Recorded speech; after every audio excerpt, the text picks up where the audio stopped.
Hello, and this is Dr. John Rennie, and this is Unit 2, Disaster Recovery Planning. The unit objectives for this week is to identify the phases of the emergency management disaster life cycle and to apply the recovery classification system to a disaster. What should you have completed by now in the course in order not to get behind? Well, you should have completed all of the requirements for Unit 1 and the readings for Unit 2 and participated in the Unit 1 discussion forum. This means, of course, that you completed all the stuff before Unit 1, which was the syllabus quiz and introducing yourself. This week, you need to read Chapter 3 in the Schwab book. You need to complete Quiz 1, and you need to participate in the discussion forum. The discussion forum, you need to pick one disaster that would be an example of a restoration, and pick one example of a disaster that would be an example of a redevelopment. For each example, please identify the geographic scale. So, some of the reading highlights for Chapter 3, which is Disaster Recovery Planning, Expectations versus Reality. First of all, I want to just kind of highlight a few major disasters that have happened over the last decade. These are very large-scale mega disasters. We've seen major earthquakes in Haiti. We saw the tsunami that hit Indonesia, as well as a lot of other coastal countries along the Indian Ocean. That was back, I believe, in 2004, end of 2004, Boxing Day tsunami. There was a major tsunami that hit Japan, the Fukushima disaster. Australia had some major flooding in Queensland. There were major earthquakes in Christchurch, New Zealand. In fact, earthquakes that hit over, not just one earthquake, but many earthquakes that have really devastated Christchurch. There was obviously also a major earthquake that hit Chile. So I point out all these international examples to make the point that this class is not just focused on the United States, but really looking at disaster planning globally. And we're going to draw from examples both in the United States as well as internationally. But what are the phases of the emergency management and the disaster life cycle? Well, we have the concept of mitigation. And we're going to talk a little bit about hazard mitigation and structural versus non-structural mitigation. And then within the phases, we obviously have the disaster, and we have a response to a disaster, and then there's the recovery period, and then there's preparedness. And we need to be prepared because a disaster will always strike again, and then we'll re-enter this life cycle back into response, recovery, and preparedness. And then again, surrounding all of this is the idea of mitigation. Mitigation is how do we minimize the impacts of disaster? How do we become more resilient to future disasters? And certainly mitigation and preparedness are very much interwoven as concepts. So, components of the disaster management cycle, we're going to get into it more specifically here. Mitigation. FEMA says that mitigation is any sustained action taken to reduce or eliminate long-term risk to human life and property from hazards. And while not as explicit in the readings, there is very much a healthy debate about the role of structural versus non-structural hazard mitigation. So what are these structural versus non-structural mitigation? Well, structural mitigation is when we can build structures to be able to reduce the impact of disasters. This is the London Avenue Canal pumping station in New Orleans. So many of you, of course, probably know that New Orleans was hit by Hurricane Katrina and the city flooded. Well, much of the city flooded because the city is below sea level. So when rain falls in New Orleans, it has to be pumped back out into Lake Pontchartrain, which is on the north side of the city. And the pumping stations were located in the interior portion of the city. So what happened when Katrina struck is that there was the storm surge that came off of Lake Pontchartrain and down into these canals, which are used for pumping rainwater out of the city. And the storm surge broke a lot of the levees along these interior canals, therefore flooding the city literally from the inside out of the city.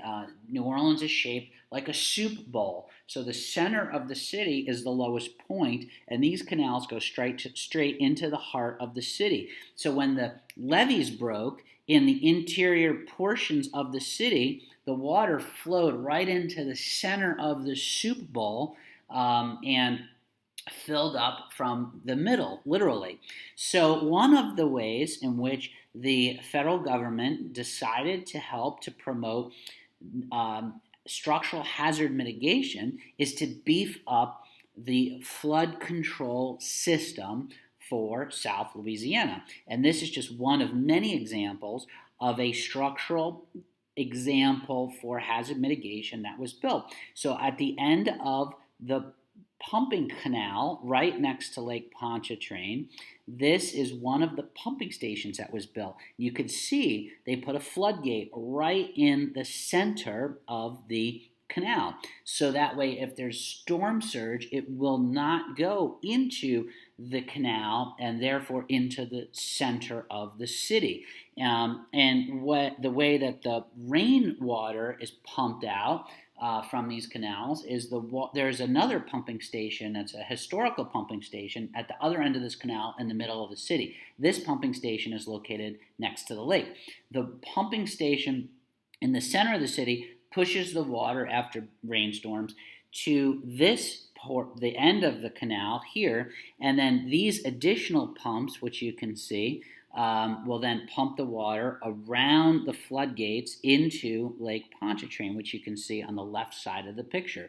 Well, what are the problems associated with structural hazard mitigation? Well, number one, things can fail. Let's say, for example, there's heavy rains, and let's say this pumping station fails for one reason or another. Maybe electricity goes out, or certainly would have generators here, but you never know. Equipment can fail. Well, then the city could potentially flood from heavy rains if these pumping stations don't pump the water out. Previously, there was one pumping station. Now there's two pumping stations. So now you're relying on more equipment to ensure that the water is pumped out of the city during heavy rains, which actually happen quite frequently in New Orleans, similar to here in South Florida. So this is an example of structural hazard mitigation, and with structures come potential problems because they need to be maintained. There's things that could go wrong. But nevertheless, they're a very important component of hazard mitigation. Structural mitigation is very important for hazard mitigation. The next example of hazard mitigation is non-structural examples. Non-structural examples could be early warning systems, evacuation planning, emergency response preparedness, volunteer programs, training. So here I'm going to give you an example of EvacuTier, which has worked to promote evacuation planning and response using volunteers, and they've brought together artwork, which you can see here in this image here of what they call the EvacuSpot. I'm going to let the founder and director of EvacuTier explain what it is. Under links on 4. Our hurricane season coverage continues. We have a look at some new additions to New Orleans streets. The co-founder of EvacuTier joins us to talk about the stick figure statues that'll show people where they can be picked up if they need help leaving the city in future evacuations. They're more than just art. New sculptures are meant to guide people to safe passage out of the city in the event of a hurricane. And they're the result of many years of work and fundraising by our next guest, Robert Fogarty. He's the founder of FA20.org. Thanks so much for being here. Thanks for having me. Describe what these stick figures look like for people who haven't seen them yet. They're actually quite simple. They're 14 feet tall and actually about 900 pounds. And it just looks like a human figure reaching out to either catch a Mardi Gras bead or wave for a ride. What made you select the artist. Tell us more about him. Well, we brought the Arts Council of New Orleans in to run a juried national call to artists. So Doug Kornfeld from Massachusetts was one of, I think, about 90 artists who applied. And his vision was the most feasible and I think on target for what we were looking for. It's really simple. Is that what you were hoping for? Yeah, I think more than anything, the time that we have each hurricane season will just hopefully make these things an icon in and of themselves, and simplicity is always best. Why did you want to do it, and what's it like to finally see this happening? It's been a long time coming, so 3 years of raising money for it. More than anything, we're just trying to solve a problem that has been around since '06. Of course, we have an evacuation plan for residents who don't own cars, but the signs that marked them were just the size of a 2-hour parking sign, and we knew we could do better, and I'm really happy with where we're at. So, what do you think you're going to think when you pass them driving every day?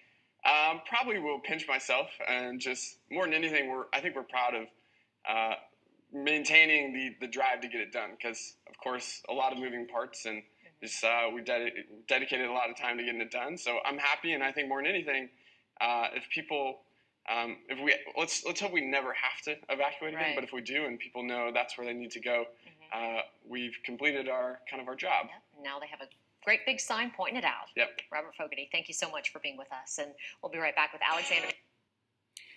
So I will talk more about EvacuTIR later in the semester when we get into evacuation planning. I'm actually on the board of that organization doing some really interesting work. So in reminding ourselves about the life cycle, the next phase that we're going to talk about, it's not the next phase. The first phase is response. Then we're getting into recovery and preparedness. So response is typically divided into emergency support functions. If you go to floridadisaster.org, you can look at the Florida Division of Emergency Management and see the 18 emergency support functions that describe what each of these different sectors should do, from transportation, communications, public works, firefighting, all the way down to animal services and business industry and economic stabilization.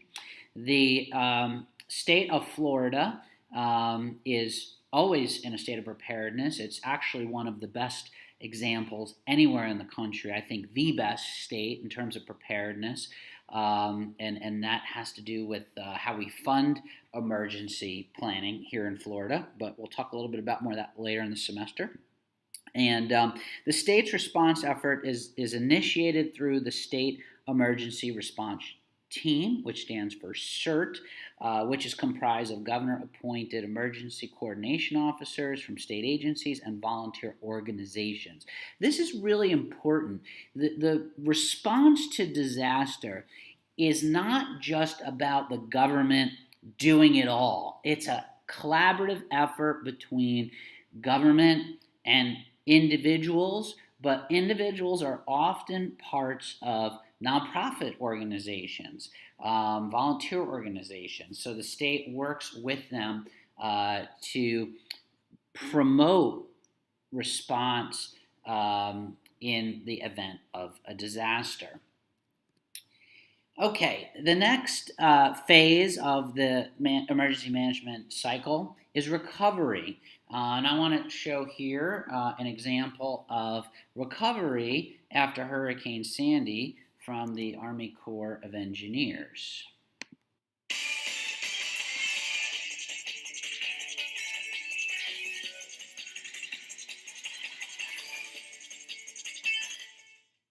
At 1,100 miles in diameter, Hurricane Sandy was the largest Atlantic hurricane on record. In its wake were millions of people without power, thousands of destroyed homes, and hundreds of miles of damaged shoreline. It's a long road to recovery and involves assistance from dozens of federal, state, and local agencies. The North Atlantic Division of the U.S. Army Corps of Engineers is one such agency. During the response, the Corps worked closely with the states, with FEMA, and the Department of Defense to remove millions of gallons of floodwater from tunnels in New York City, provide temporary emergency power to many critical facilities, and remove hurricane debris in New York City. In January 2013, the Sandy Disaster Relief Act was signed, resourcing the Corps with more than $5 billion to assist the nation in recovery. Almost immediately, these appropriations began funding the repairs of jetties and seawalls, the removal of sand and shoaling from federal navigation channels, and the rebuilding of existing engineered beaches along the coast. Throughout 2013, more than 15 million cubic yards of sand were placed along the coast to repair and restore existing engineered beach systems. It was the most sand placed for any emergency response ever in the Corps' history. An engineered beach is a cost-effective way to reduce damage from storms along the coast. These beaches are designed to be sacrificial, with periodic renourishment already built into the cost. Beaches and sandbars absorb and dissipate the energy of breaking waves, which ultimately lessens the risk of storm damage to roads, utility lines, businesses, and homes. This repair work is continuing in 2014 with another 11 million cubic yards of sand being placed. At the same time, the Corps is beginning to construct new beaches where engineered systems were authorized by Congress but not yet constructed when Sandy hit. There are 18 new beach projects in total, the majority in New York and New Jersey. To complete this work, the Corps is working closely with its federal and state partners to finalize agreements, permits, and schedules that would allow these projects to proceed as fast as possible while still ensuring the projects are technically feasible, environmentally acceptable, and economically justifiable. As the Corps works to build beaches, it is also studying ways to reduce risk from future extreme weather events. Through its North Atlantic Coast Comprehensive Study, the Corps is gathering the best minds in science and engineering across academia, government, and non-governmental entities to identify the most vulnerable communities along the Northeast coast and devise the best methods to reduce risk in those areas. Although it took only a matter of hours for Hurricane Sandy to cause widespread damage throughout the region, recovering from the second costliest hurricane in our nation's history and reducing coastal storm damage risk in the future is a long and complex task. Together with its partners, the U.S. Army Corps of Engineers remains dedicated to reducing the risk of coastal storm damage to the region and enhancing resilience in the face of future extreme weather. So, moving on from response to preparedness, which is the third of the three of the steps in the cycle, or it could be viewed as the first stage in the cycle, depending on how you look at it. I want to turn to probably the nation's foremost expert on preparedness, Lieutenant General Russell Honore. He was charged with helping New Orleans recover from Hurricane Katrina and has been noted by virtually every single person of what a wonderful job he did when he came in. And he wrote a book called Survival: How a Culture of Preparedness Can Save You and Your Family from Disasters. So we will briefly hear from General Honore.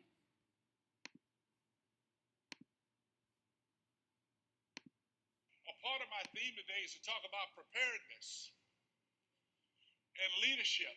And as I go around the country talking about preparedness is hard to get people into. For instance, how many of you have a weather radio? A weather radio. Okay, so the question is, why the hell the rest of you don't? So what is the importance of a weather radio? It will keep you alive. Because if you get the right kind of weather radio and you get your kids to dial it into your area code because they're programmable, it'll wake you up in the middle of the night if there's a tornado coming or a terrorist attack or an industrial accident. Get a weather radio. Know a weather radio. They don't cost that much. You can buy a weather radio for what I pay for 2 good bottles of red wine, about $29.95. So it won't break your budget, but get a weather radio. The other thing you want to get is an emergency evacuation pack. I'm putting all this up front because you need to know this before you leave New Orleans. And if you're worried about where you're going to get one, you can go to www.redcross.org, and they have a good list. You can go to Walmart or Target and pick up everything you need to go in it. And after you get one for your family, get one for grandma and grandpa. Because if they live at home or if they live in a nursing home, this comes from experience of watching what happened here in New Orleans. And in that emergency pack, have copies of important papers, such as wills, titles, and deeds to your home, part of your family history. You know, a lot of people in New Orleans left thinking they would have come back in 5 days and reoccupy their home. Well, they came back, and some of them had planned ahead. They actually put the papers in the bank, in the vault. But guess what happened to the bank? It was destroyed too. So get an emergency evacuation pack, take those important papers, have your kids put them on a thumb drive or a CD, and in that emergency pack, put some cash. Because, ladies and gentlemen, you know, if you have a real disaster, you may lose power. And if you lose power, we can't get money because we get our money out of the ATMs, right? And then you know it's also a fact that the ATM guys, they get the word before anything happened and they leave downtown. Because for 2 days before a hurricane, you can't get any cash out of an ATM. So don't worry, I'm not going to fall off that stage. If I do, I'm airborne qualified. So have that emergency pack. Then when you get one for your family, get one for grandma and grandpa. I'm supposed to give grandpa another one of those $80 silk ties he won't wear anyhow for Father's Day. Give him a damn evacuation pack with some cash in it, some water, some food, some extra medicines. Then next Father's Day, you go back, you replace the cash. Put him some fresh water in there, and he's ready to go. Remember that little story. And as your kids go off to college, do the same thing with them. Are some tools that can help us with emergency preparedness planning, hazard mitigation. One tool is called probabilistic risk assessment. This looks at what can go wrong with studied technological entity, or what are the initiators or initiating events, undesirable starting events that lead to adverse consequences. Number two, what and how severe are the potential detriments or the adverse consequences that the technological entity may be eventually subjected to as a result of the occurrence of the initiator? And number three, how likely to occur are these undesirable consequences, or what are their probabilities or frequencies? This is a tool that planners and emergency managers can use to try to use kind of a probability statistical method to help to determine what are our risks to certain types of disasters. So, for example, what's the probability of a major earthquake hitting South Florida versus what's the probability of a major hurricane hitting South Florida? Well, I think kind of goes without saying that we intuitively know that our probability of getting hit with a major hurricane is a lot greater than us getting hit with a major earthquake. However, those are two extreme examples. There are a lot of examples in the middle. What's the probability of a particular neighborhood getting hit with a major industrial accident? Well, it depends. How close do you live to a freight rail line? How close do you live to industrial plants? How close, do you live to a highway where tractor trailers can spill over and get into an accident and release chemical gases or other dangerous substances? What is the probability of having storm surge impact your particular street? Well, it depends on your elevation. It depends on how close you are to the coast. So probabilistic risk assessment isn't just about a large place like South Florida getting hit with a hurricane versus an earthquake. It can drill down into the specific neighborhoods, the specific streets, the specific cities, and begin to take a look at a whole range of different types of disasters. And this is an important tool, of course, that emergency managers and planners have access to being able to use. One such tool is actually an open source tool that utilizes geographic information systems, otherwise known as GIS, and it's called HAZUS MH. And we're going to learn a little bit, very briefly, about what that tool is.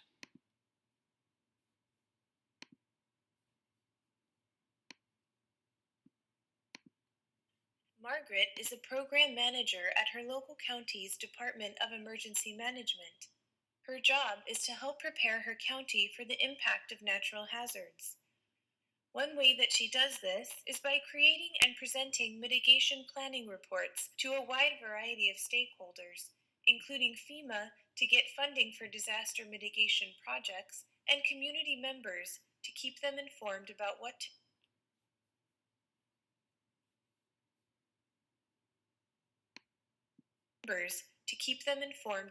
to do if disaster strikes. She generates data for these reports using a tool called HAZUS. HAZUS is a loss estimation tool created by FEMA that helps communities estimate economic, physical, and social impacts related to earthquakes, hurricanes, and floods. Communicating HAZUS's results is essential to inspire action and get funding for mitigation projects, but Margaret finds the current process of creating reports to be difficult, confusing, and time-consuming. And although HAZUS can create reports automatically, they are not editable, so Margaret has to copy and paste information into other tools to piece together what she needs to target her reports to specific stakeholders. Enter the HAZUS Report Builder. It converts HAZUS's data about the impacts of natural disasters into fully editable report modules that can be easily arranged and rearranged. It gives Margaret easy access to information about how that data was generated and suggests data visualizations to help her communicate HAZUS results more effectively to her stakeholders. With the Report Builder, Margaret can also filter the data by selecting the questions that she is interested in answering for her given stakeholders, leaving the irrelevant parts out. Once Margaret gets things exactly how she wants them, she can export her report into the format that works best for her. With the HAZUS Report Builder, Margaret can create more targeted and effective reports in much less time. This enables her to better communicate her message, getting her community the information and funding it needs to prepare for and recover from natural disasters. So as you can see, there are lots of good examples of tools that we have available to us. So to wrap up this presentation for this unit, I want to talk about recovery types, which refers to both the intensity of impacts and the combined social, economic, and physical processes by which an area regains normal life and adapts to new circumstances. There are two types of recovery types. There's restoration and redevelopment. Restoration is most common, follows disasters, creating damage sufficiently minimal to allow existing buildings to remain intact. There's minimal losses of life, limited population or economic dislocation, and largely repairable damages. An example of this would be Hurricane Hermine that just hit Florida. Yes, there's some damages, but it certainly was not what we would consider a redevelopment scenario. This is more about fixing the damage and getting back to normal life as quickly as possible.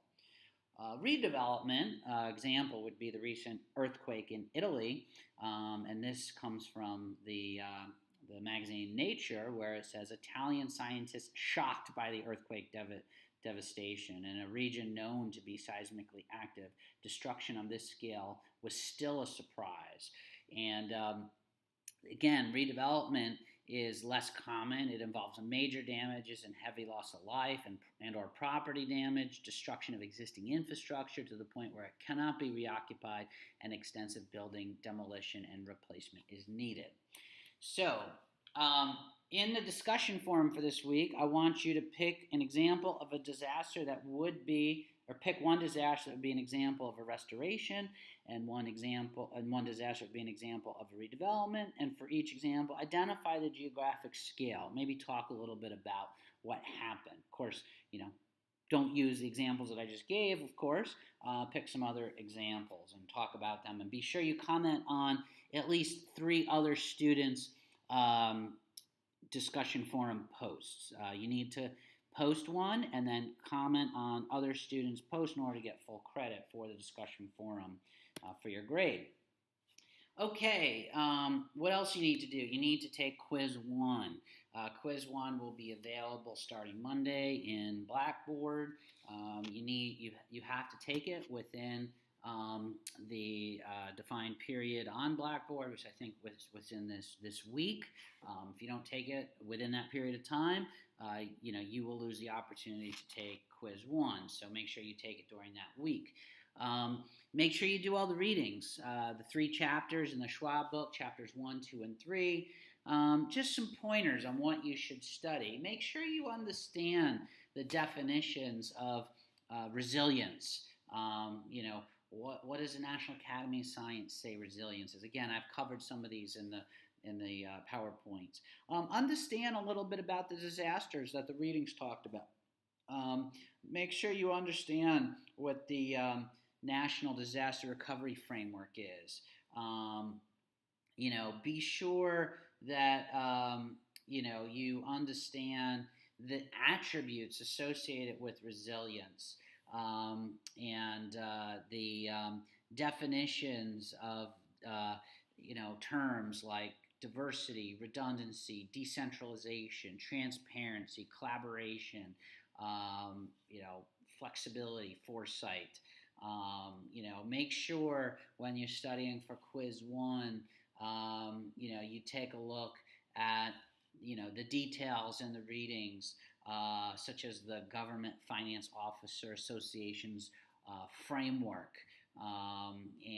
Again, make sure you understand all of the examples of disasters from the readings that they gave.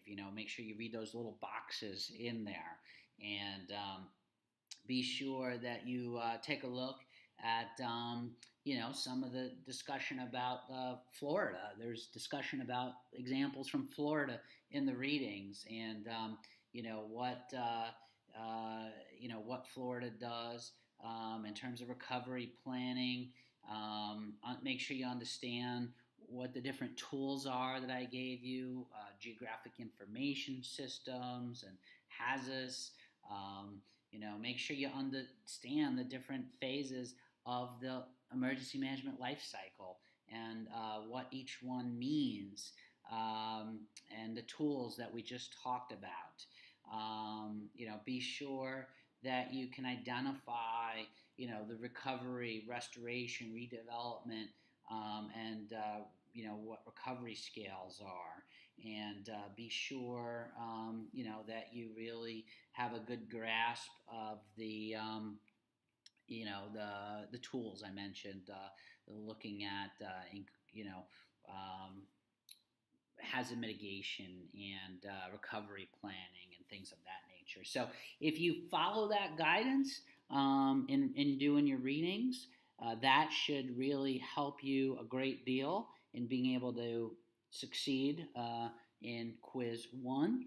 So with that, hope you guys have a great Labor Day holiday, and look forward to seeing you on the discussion forums. Thank you.